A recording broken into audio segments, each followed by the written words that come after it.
Halo semua, selamat datang di program studi horor. Gimana kabar teman-teman semua? Semoga dalam keadaan yang baik dan tetap dalam kondisi yang sehat buat kalian. Semoga juga pekerjaan atau usaha kalian sudah kembali pulih ya. Oh iya, aku pengen ngucapin terima kasih kepada teman-teman yang udah nge-share ceritanya dan juga yang nonton atau yang sudah subscribe. Jadi, podcast hari ini datang dari Septian ya. Beberapa waktu lalu sempat viral berita fotografer yang dapat job pemotretan nikahan. Tapi alamat yang didatangi nggak jelas dan saat ketemu justru ke arah kuburan atau rumah kosong. Kejadian ini hampir mirip dengan yang terjadi di daerah Jawa Timur. Di sini Septian nge-share cerita dari sudut pandang narasumber yang menceritakan kejadiannya dulu. Singkat cerita, ada seorang fotografer yang melakukan tugasnya untuk ngefoto di suatu acara pernikahan. Namun, apa yang terjadi nampak tidak seperti biasanya. Sampai pada akhirnya ketika dia ingin memberikan hasil foto tersebut, lokasi yang dia kunjungin kemarin tidak ditemukan. Hal ini tentunya turut membuat fotografer heran atas kejadian yang dialaminya.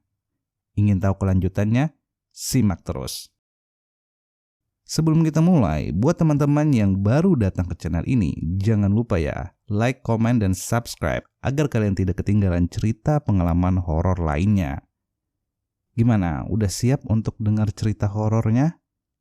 Bagi yang sendirian atau bersama teman dan keluarga, bawa dulu kopi, teh, dan cemilan kalian ya. Atau ada yang lagi rebahan, ada yang gabut, gunakan earphone atau headphone kalian ya. Biar makin nyaman dengerinnya cuy. Yuk langsung aja kita mulai. Kejadian ini hampir mirip dengan yang terjadi di daerah Jawa Timur. Untuk anak 90-an, pasti mendengar cerita ini. Sebab kejadiannya membuat heboh desa kami. Ini terjadi sudah lama sekali saat kamera masih menggunakan klise atau yang belum ada memory cardnya dan yang saat itu ngetren masih HP 6600. Waktu itu segala penyebaran informasi masih mode getok tular alias dari mulut ke mulut. Setiap hari masyarakat desa tak henti-hentinya membicarakan kejadian ini. Sebab lokasi kejadian berada di salah satu pekarangan seorang yang berpengaruh di sana. Mohon maaf ya sebelumnya, saya cukup memberikan info lokasi daerahnya saja. Di sini saya bercerita kembali dari sudut pandang narasumber yang menceritakan kejadiannya dulu. Pagi itu aku melakukan aktivitas seperti biasa, bangun saat azan subuh berkumandang. Setelah itu, pergi ke warung untuk membeli sayur. Jarak rumah dengan warung kurang lebih 100 meter. Saat menuju ke sana, dari kejauhan, warung sudah terlihat ramai. Namun tak seperti biasanya. Kali ini, terlihat lebih berjubel. Takut kehabisan, aku segera merapat ke sana. Sampai di sana, aku segera memilih sayur mayur apa yang akan kuolah hari ini, lalu bergegas pulang.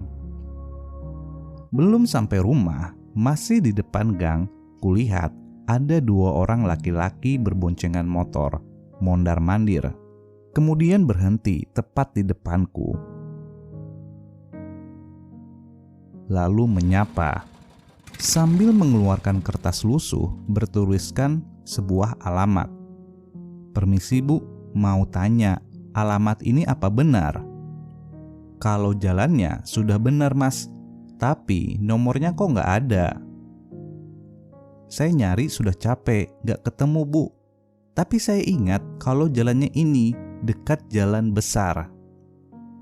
Ada perlu apa ya mas? Masih pagi kok mencari alamat ini.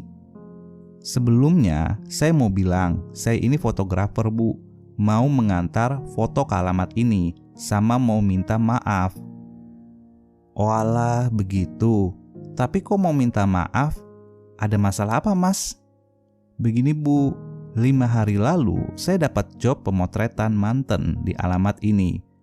Tapi waktu klisenya saya cetak, semua fotonya rusak. Seperti ini loh Bu. Fotografer itu sambil menyodorkan bungkusan amplop coklat.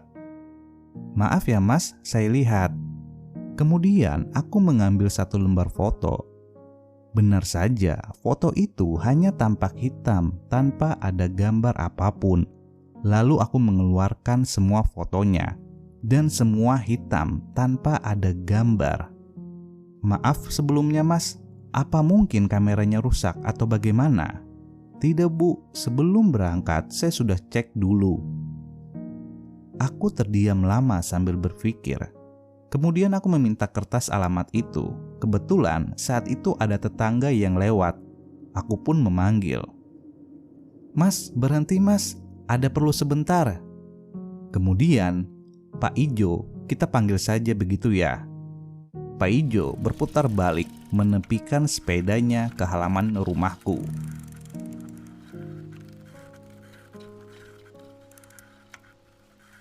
Ada apa Ten?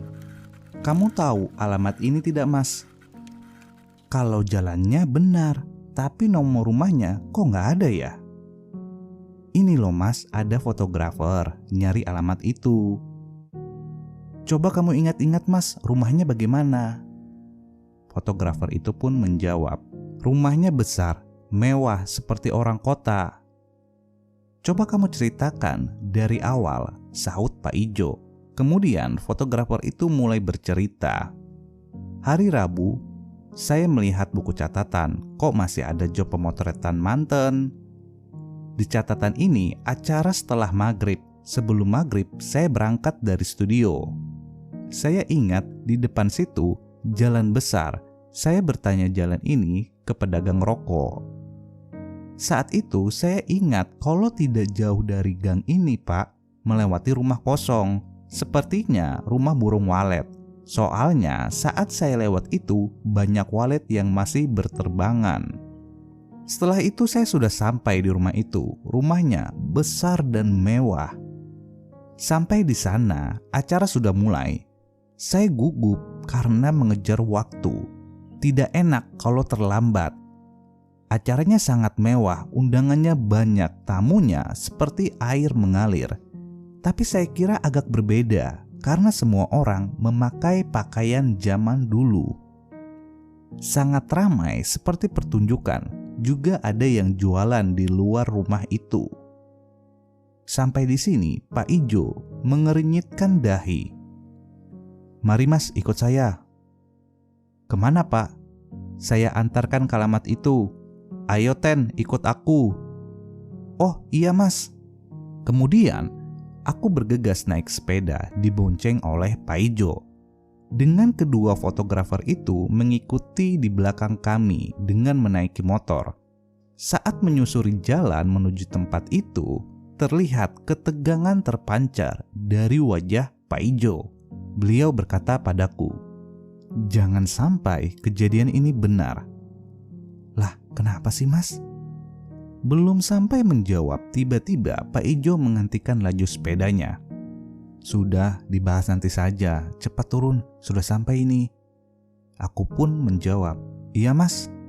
Tak berselang lama, fotografer itu tiba dan menyela. Lah ini loh Pak jalannya, lah itu rumah waletnya, sambil menunjuk ke arah gedung tua di selatan jalan. Aku dan Pak Ijo saling pandang keheranan. Pak Ijo mulai menanyakan sesuatu. Mas, coba kamu lihat ada rumah megah tidak? Harusnya ya ada Pak. Benar, baru 5 hari motret manten di sini.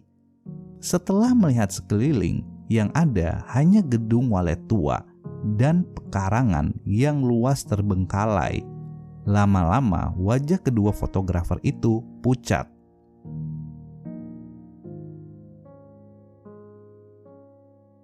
Pak Ijo pun menyahut, Mas, saya itu orang paling lama yang ada di desa ini. Di sini tidak ada rumah mewah, adanya hanya rumah walet itu dengan pepohonan di pekarangan ini saja. Kemudian fotografer itu turun dari motornya dan berjalan perlahan menuju arah pekarangan. Mondar-mandirlah meyakinkan bahwa apa yang dia alami adalah benar adanya. Namun, setelah beberapa lama dia berkeliling, mencoba mencari bekas jejak hajatan pernikahan, sedikit pun tak ada jejak manusia, terkecuali satu roll klise yang berada tepat di bawah rimbunan pohon bambu. Tiba-tiba, keringatnya menguncur deras saat hendak memungut roll klise itu. Tubuh fotografer itu sedikit sempoyangan, seperti hendak pingsan. Kemudian, temannya buru-buru berlari dan menarik lengan Pak Ijo untuk pergi menyusul fotografer itu. "Waduh, kacau Pak, ayo dijemput ke sana." Setelah berhasil mendekat, Pak Ijo berinisiatif untuk membawa fotografer itu keluar dari pekarangan rumah walet bersama rekannya. Kami pun merasa banyak yang tidak beres. Akhirnya memilih untuk menjauhi tempat tersebut dan kembali ke rumahku. Sesampainya di sana, fotografer itu terlihat syok berat. Kami semua bingung. Akhirnya, kuambilkan dia air minum. Sambil menunggu sedikit tenang, Pak Ijo bertanya kepada rekan fotografer itu bagaimana kejadian yang dia tahu. "Tadi pagi, saya cuma diajak menemani teman saya ini, Pak. Soalnya, waktu pemotretan itu, saya nggak ikut." "Berarti teman kamu ini sendirian ke sana?" "Iya, Pak." "Walah, Mas, kok berani sekali sendirian?" Tiba-tiba fotografer tadi menyahut, "Astagfirullah ya Allah," sambil memandangi klise yang dia temukan tadi. "Jadi saya benar-benar 5 hari lalu di rumah megah itu. Ini buktinya." Lalu Pak Ijo pun menyahut, "Tapi itu tadi tidak ada rumahnya kan Mas?" Fotografer itu pun hanya mengangguk. "Tapi Pak, yang saya alamin kemarin itu seperti nyata ada orang hajatan pernikahan." Sampai sana langsung masuk rumah karena gugup. Saya tidak memperhatikan satu dan lainnya orang yang ada. Saya hanya melihat kalau baju yang mereka pakai busana zaman dulu. Pak Ijo menyahut, "Iya Mas, pelan-pelan saja sambil diingat-ingat." Sang fotografer pun kembali melanjutkan, "Nggih Pak, memang kalau saya ingat-ingat banyak yang tidak masuk akal. Ramainya hajatan seperti pasar malam. Wajah orang-orang itu juga dingin, tidak tegur sapa, tidak senyum, lempeng saja. Yang membuat saya takut saat bertanya di mana saklar lampu. Yang punya rumah hanya melototi saya tanpa menjawab. Akhirnya saya cari sendiri. Waktu itu rasanya adem, angin semilir. Di dalam rumah itu seperti gedung bioskop luas sekali." Sambil sesekali menyeka keringat, fotografer itu melanjutkan ceritanya. "Saat itu semua undangan ikut berfoto. Saya heran yang foto banyak sekali, seperti tak habis-habis. Tapi saya tidak kepikiran macam-macam karena ngejar waktu, menyempatkan supaya cepat selesai karena itu job terakhir di bulan ini. Setelah itu, saya menemui yang punya rumah. Saya kasih tahu kalau fotonya jadi 5 hari lagi. Bayarnya kalau foto sudah diterima. Tapi beliau hanya mengangguk, sama sekali tidak menjawab.